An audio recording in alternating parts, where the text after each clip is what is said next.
I always love when I can add a little bit of a historical element to my journals, and in August I'm taking it back to the 18th century with what was a popular textile print at the time, and now I have it as a washi tape. Hi, I'm Erin, and I owe a huge shout out to my Page Mages and Jubilant Journals level channel members for helping me choose this theme. As always, I'll make sure to link you to as many of the stationery items as I can that I'm using in this video down in the description. The absolute hero item of this setup is this washi tape from MT. It's from their Toile de Jouy collection, and it's the Chinoiserie's version, and huge apologies to any French listeners, I'm so sorry for my pronunciation. The Toile de Jouy is a classic French printed fabric. It's usually a white background with a single colour print in some kind of pastoral scene.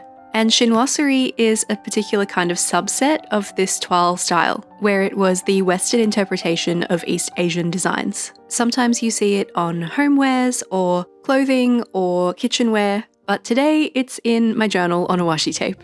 I had a look at some ways that people have used this kind of print in mostly home situations on Pinterest before I jumped into the journal, and it's often as a wallpaper or a fabric covering on a couch or a cushion or something like that. So I thought, let's go big. Let's use it like a wallpaper and completely cover the entire first spread of my August setup in this pattern. It is a repeating pattern and you can kind of match it up so that it looks very complete, but I didn't want to waste the tape by trying to make sure that things were matching up every time. That was actually going to be really difficult to do. So instead, I've just kind of layered it down however it naturally fell, and the effect is still there, I think. Now, this is a lot, I'm aware, so I'm going to go pretty minimal on other elements throughout this setup.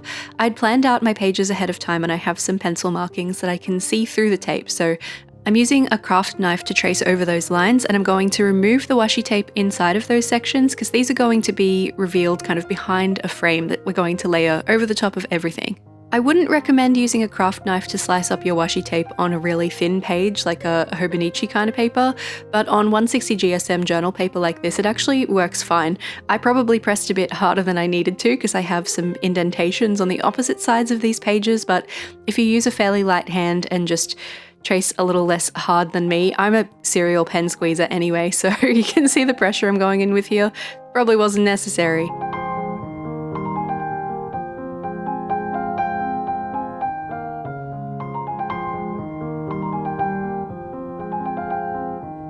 These two frames made of cardstock I've had in my collection for quite some time. I've been running a Shop Your Stash challenge over on my Discord for my channel members throughout the month of July. That kind of thing really encourages you to go through the stationery you've already got and use up some of the things that you have, and I've used these frames, other ones from the pack, in so many setups on my channel for the past few years, and even after this, I still have a couple left over, so it's good to move some more things out of my collection, and I really like them, so it's nice to give them a chance here. I was originally planning to do all of my lettering for this theme by hand, but I went looking for inspiration and decided stickers would be better. Just ignore the ones that look like Lord of the Rings, they're for my reading journal. We'll talk about those in another video. And having that little bit of white space around the letter I think is really going to help me when I'm using it against this backdrop of very dense pattern. I did want to bring in something metallic because I feel like that gives a little elegant lift to a theme, so I'm using some silver PET stickers. I got these from JOURNALSAY also ages ago, and I thought it would be cute because they don't have a lot of visual weight on their own to have those sitting behind my lettering, so there's a little something going on, but it's nothing too hectic. I also printed out a quote to go on the opposite side here, so this is a quote page, but it's very subtle about it. This quote is from St. Francis de Sales, the patron saint of writers. He lived a few hundred years before the Toile and Chinoiserie patterns were popularised, but I thought his quote was too appropriate for my personal circumstances recently, so we're just going to roll with the timings being off. The quote reads, "Have patience with all, but first of all with yourself." If you've been following my journaling adventures this year, you'll know I've been really enjoying smaller journals. The one I'm using here is essentially a B6 size, and my previous journal for the first half of the year was a traveler size, so I'm really excited that today's video sponsor and my favourite journal brand, Tiefossi, announced recently that they'll be stocking notebooks in these sizes soon. There's no official launch date yet, but keep your eyes on their socials for updates. Tiefossi notebooks strike the perfect balance of style and function for me. Their journals hit all the features I look for in a bullet journal style notebook, but their covers are also so beautiful. I don't know about you, but I'm personally much more likely to keep my notebook somewhere handy that I can see it and pick it up to use it every day if it's gorgeous to look at. Here's a great example. This is the new A5 Dragon notebook in black. The gothic window in the cover that reveals this foiled dragon underneath. Oh my gosh, it's a fantasy lover's dream, and it's also available in 4 other colors. They also have square, B5 and A6 notebooks across their range with both dotted and lined paper options, so whatever you're into, they have something for you, or they will soon with the new sizes coming. If you've used a Tiefossi notebook before, I have exciting news for you. Right now, Tiefossi are running a journal flip-through contest over on their website. Just film a 10 to 30 second video flipping through your filled journal and send it through to Tiefossi before August 15, and you could win a Tiefossi gift voucher worth up to $100 to spend on anything from their store. Notebooks, stickers, washi tapes, the works. Just look for journal contest and win vouchers right under the logo for full instructions on how to enter and how it all works. They're also running a back-to-school sale right now, and you can double up your savings if you use my discount code Erin Smith for a further 10% off at checkout. See their full range at the link in the description, and as ever, a big thank you to Tiefossi for supporting my channel and making such beautiful things for us paper people. The cover spread is sorted now, so let's move on to the calendar spread. I had a live stream for my channel members to help me work out what this theme was going to be, and in that stream we came across some origami papers in my collection that were a really good color match, but I didn't want to just tear paper and put it in the corner like I always do, so I chucked it into my Cricut and I made some frames out of the origami paper.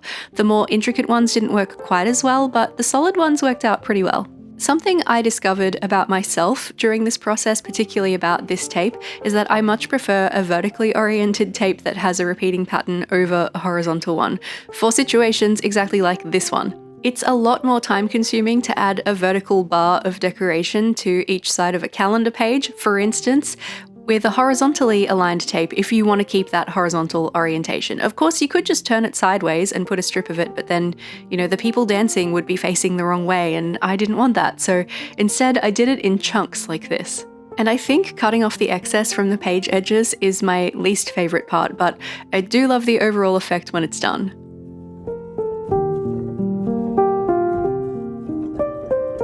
I also wanted to make sure the inside edges of this tape were very sharp and even, almost like it was just one piece of tape, so I'm using a metal ruler and my craft knife again to slice through the top layer of the washi tape here and just remove that excess so everything is lined up perfectly.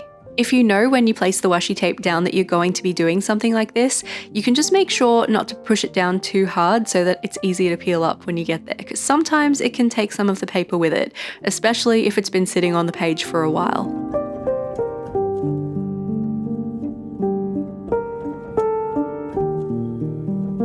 Since we're going very delicate with this theme, with the patterns and that kind of thing, I wanted to go with the finest fine liner I could. This is the Tom Studio Lumos Duo pen, and I have the 01 fine tip in one end of it with just the Tom Studio black ink that the pen ships with. That way I'm going to get a very nice fine line that's nothing too bold, it's not going to take away from my decoration. And I didn't want to have just the final day of August sitting on its own calendar row, so I've wrapped it around to the top. So that's actually the 31st of August up there on the top left.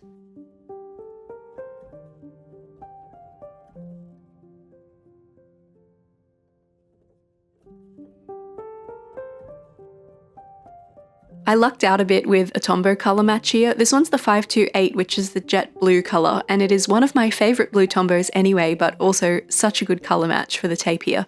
I'm using that to add to the top of each of my calendar boxes. I added an extra row, so I've got a dedicated space to put the number for each day of the month. This was also the pen I was going to use for my headings when I was still planning to hand letter them, and I think it would have looked quite similar. I would have used the bullet tip end, the opposite end, not the brush end for that, but I think the lettering ended up looking quite similar to how that would have looked in the end anyway. I probably would have done some lettering onto some sticker paper and cut around it so I could have that white background around the sticker, but the 5 minutes in Cricut Design Space to set up the project, making the actual journal setup so much faster, is well worth it to me in a situation like this, especially when you've been really tired lately. Which, on that, I did find out that I had a pretty severe vitamin deficiency, so I'm on some supplements now and hoping I'll be back to full strength really soon. I am already starting to feel better, which is great.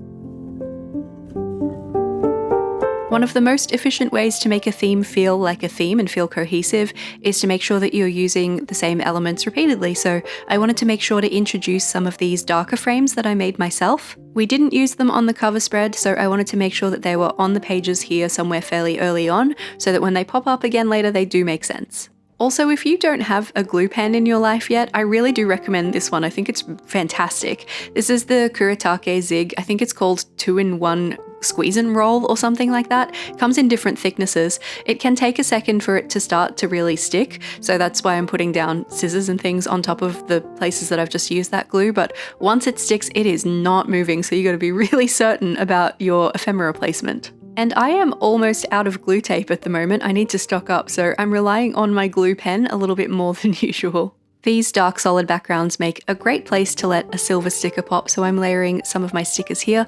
I'm actually using 2 separate packs of these stickers or I wouldn't have enough to get through the whole theme. So one is roses and one is tulips. Our next spread is kind of a dashboard situation where it has multiple uses all rolled into one. And I figured since I have this solid horizontal element that I am trying to use as much as I can throughout this theme, using it as a divider in the center of the spread made the most sense to me. Above this strip of washi tape, I'm going to have my energy tracker, which is something I did for the first time last month. And I found, although it worked, it was actually a really confusing layout, and I kept filling it out wrong. So I was putting the wrong information in the wrong squares of last month's energy tracker. So we're going with something a little bit more simple and straightforward this month. And I'm going to use the bottom half of the spread for what is usually my goals and highlights for each month. Still kind of a similar concept, but I'm downgrading the heading of goals to focus because I'm not really kicking big goals lately. I've been struggling with health things, and so hence the patience with yourself quote from earlier on. That's why I'm switching to focus from goals, because goals feels like having to set quantifiable, for lack of a better word, goalposts that you must reach by, say, the end of the month. Whereas focus is just, this is a thing I'm working on, and I don't necessarily have to have achieved something other than thinking about it and trying to implement it in my life. And that feels more achievable right now. But first, energy tracker, yeah? I'm setting it up the top here in much the same way that I've done a lot of habit trackers in the past, so it has space for 4 different sections. Those are going to be protein, gym, sleep, and supplements. And along the horizontal axis, I've got the date for each of the days of August. So if I hit my protein, if I go to the gym, if I hit my 8 hours of sleep, and if I take my supplements, each of the days will get a little dot or a check mark or something in there. And I've added an extra row right at the bottom for energy. Rather than a check mark, this is going to now be a number, maybe out of 1 to 5 or 1 to 10. Having a color-coded system last month kind of annoyed me because I kept getting confused about which color was for what, even though I wrote down the references. So a one-pen approach really is better for me on something like this. I'm introducing a new stationery element here, and if I'm being super honest with you, I hate it a little bit, but I'm going to roll with it anyway. It's this thin blue washi tape that I'm adding a strip at the top and bottom of the spread. It's not terrible, but it's not quite the right blue for the theme, but I didn't have a washi tape that was the right blue for the theme, and I could have probably cut some of my origami paper, but that's so fiddly and fussy to get it that thin and even, and I really wanted it to be even, so I've ended up deciding that I'm just going to deal with the fact that the blue isn't the perfect blue, use this tape anyway, and move on with my life.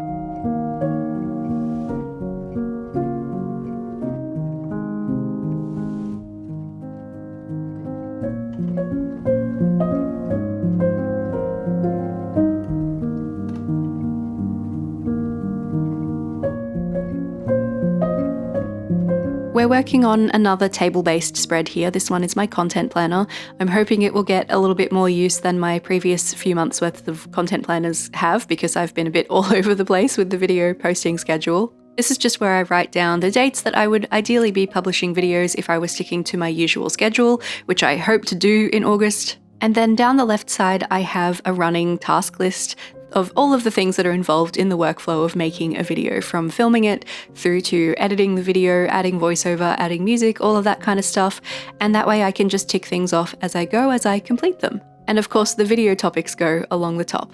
It doesn't seem like much, but it really does keep me on task with where I'm up to as far as videos for the month when I'm having a normal month, so I love having this in rotation. If there's any task that you have to do in much the same way over and over, this could be a really good way to organize that too. It doesn't have to be YouTube videos, it can be whatever applies to you.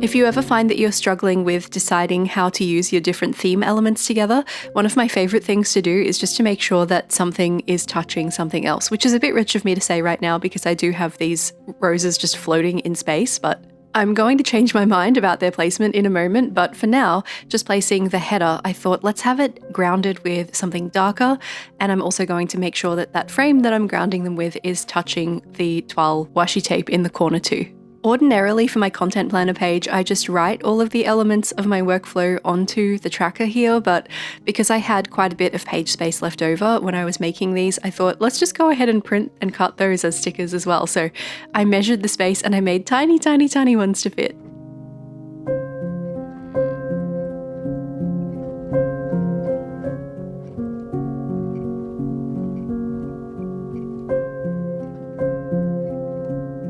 I actually did uncharacteristically like the way that the silver flowers looked just floating in space, but in the interest of making the theme continue to theme, I thought I'd go ahead and stack them with some of these darker frames.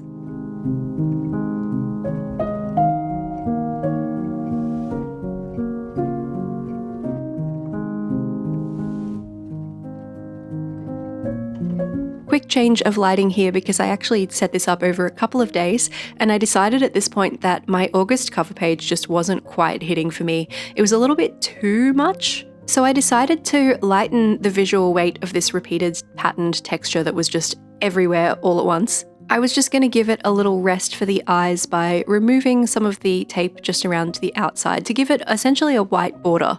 This would have been much better if I'd done it sooner, like the same day as I set it up, because over time I guess the glue in the washi tape starts to really adhere to the paper, and I ripped up quite a bit of the paper in the process of this. But because it's 160 GSM paper, it can handle a little bit of ripping without really compromising the integrity of the paper. Like, it's not going to rip all the way through, thankfully. And I don't need to write in this border. I don't need to put anything else in that space that might bleed through the page or anything, so I'm okay with a little bit of a fluffy texture just on this spread. I don't think every washi tape would put up this much of a fight. I think some of it would probably peel off a lot easier, but the MT tapes are really, really good quality, and I actually think that's why I'm having so much trouble here. You put them down and then they stay where you put them. They don't really peel up on their own. Fun fact about this particular washi tape, I bought it from Choosing Keeping when I was in London back in May, so it has a little bit of a I picked this up on holidays charm to it for me as well, which is really nice. But you can just get it online, so it's not the only place you can source it or anything. It just will make me think of my trip whenever I look at it, and I think that's nice. I kind of wish I'd left this just with the white border, but because I'd used it on another page already, I decided to jump back in with this blue solid tape and just add that as a border all the way around. This has been kind of a theme for me lately. I've been doing lots of washi tape borders.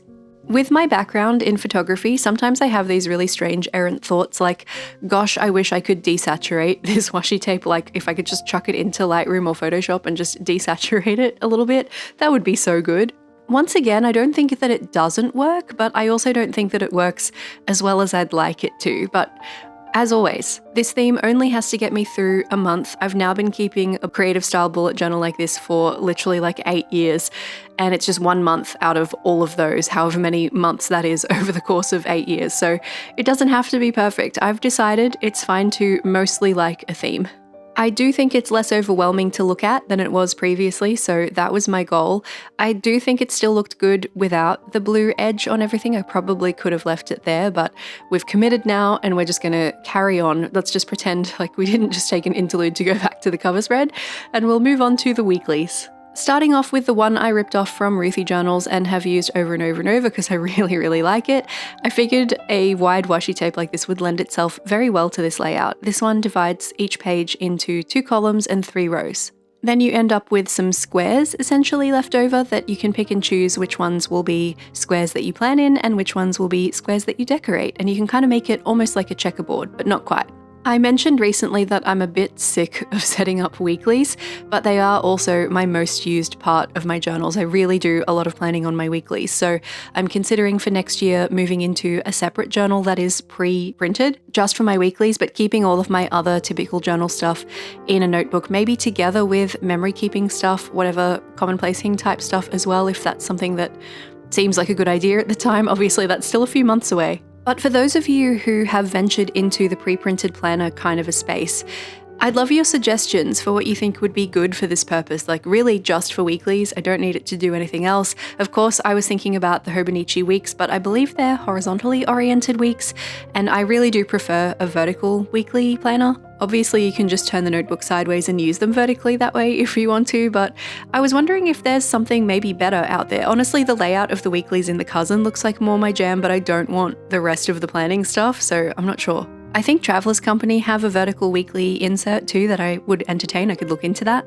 But are there any others that I just haven't come across yet? What do you suggest? Thank you so much for your help. I'd really like to hear your thoughts. After just saying that I prefer vertical weeklies, we're going to set up a horizontal one, but I feel like the orientation of this tape really lends itself to horizontal decoration as well, so that was kind of my thought process here. I was like, let's do a horizontal one because it'll be easy to make it pretty. This one involves dividing each page into 4 rows, but that doesn't really work evenly in the notebook size that I'm working in here. I think I've got 35 dot grid spaces top to bottom in this one. So you could add a little gap in between each of those planning spaces if you wanted more planning space, more bang for your buck. I decided just to corral all of those extra spaces and put them down the bottom, and that's where my decoration goes. I actually love a wide washi tape even more than really a thin one because you have a bit more flexibility, I think. Like you can cut it down to fit into whatever space, whereas sometimes if you're working with a much narrower washi tape and you want a lot of it, it's going to be a lot more work to fill the space. So I really like cutting these wide ones down to suit my needs.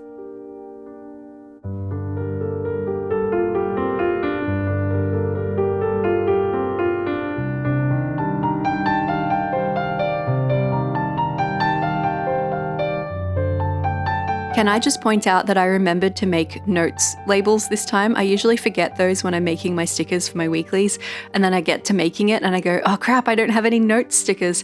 So I'm very glad that I remembered this time, even though I wasn't sure if I was going to use them all when I made them. This one is a vertically oriented weekly. This one's actually good for if you need lots of planning space. And especially if you like to keep your journal pretty minimal, I think this is a good one. So you're really just dividing each page in half vertically and horizontally, so you end up with 4 spaces. I've been known to call this a SWOT analysis weekly before because it's kind of that shape, like just a T that divides the page. But obviously I still want decoration, so rather than having all of these kind of the same with a note section, I'm adding decoration in the first one of those spaces in the top left. So I've got room for my pretty. I can bring back one of my lovely large frames that I used on the cover, which is great. And I've gone for specifically some of the pointiest stickers out of the collection of silver ones because I can use them somewhat as dividers. So this tulip over here on the right, it's got like a flower that sticks off to the left side and a leaf that sticks off to the right side, and I thought that's almost like a cross shape. I can use that right in the middle of the page and it won't eat into my planning space too much, but it will help to delineate where these boxes go. I thought I might leave it at that, but I did decide I wanted a little bit more something, so I'm using the bullet end of my 528 Tombow to add a line in those spaces too, just to really make it extra clear where each day starts and ends.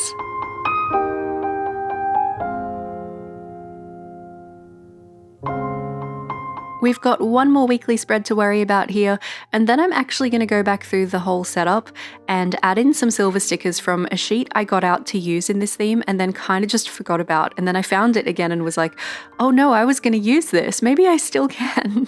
The layout of this weekly is actually really similar to the previous one where you're dividing the page in half horizontally and in half vertically, but rather than weighting all of my decoration to that top left box, I'm instead weighting it all to the center of the spread. Horizontally, I mean like that strip through the center. That does eat up a fair bit of space, so there isn't as much room for planning on this one. And of course, I also wanted some of my silver florals in here too, so I'm just chopping them in half so they don't take up too much room, and so I can get all the way through the setup without having to open a third packet of them. But I think it's still a pretty flexible weekly. I think I can still do a lot of planning on this page, and I've once again used the stickers in kind of a way where the pointy bit can be the divider. So in between Monday and Tuesday here, the flower's sticking down quite a bit, so that's where my line will be if I'm going to draw a line between those days.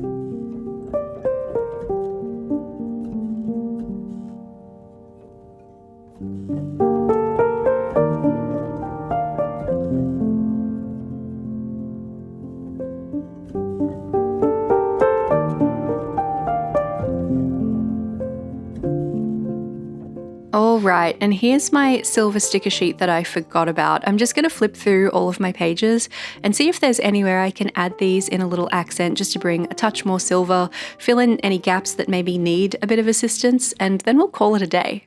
I do reserve the right to change my mind about placement for these though, because sometimes I just have to think things through and see them in situ before I know if it's right.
With all the dates on the pages and all the stickers placed, let's have a flip through August from start to finish. The little pops of silver are so subtle but so pretty. And did you notice my desk decor, my little pen jar on the left there and the container on the right? I think this journal theme is going to look so good on my desk throughout August. It's a pretty good match to my desk decor, right? Thank you so much for planning with me for August. I hope you could take some inspiration from this theme for your own journals, whether it's for your own August theme, or maybe a different month or a different kind of journal altogether. However, if historical fabric prints aren't really your area, not to worry, I have plenty of other videos on my channel from previous Augusts and from other journals that you could use for inspiration too. Here's a very shiny gold version on blackout pages, as well as a cute little witchy version from a couple of years ago.